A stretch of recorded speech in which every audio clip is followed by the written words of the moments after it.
В Америке создавался вот такой гигант.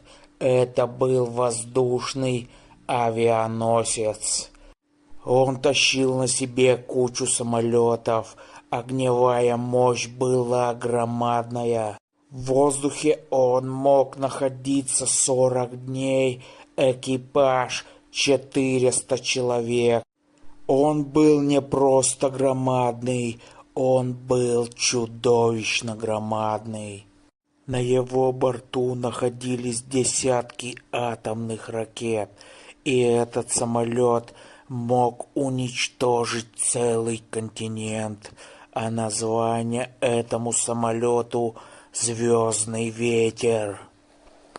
Гигант чудовищных размеров, он пугал весь мир.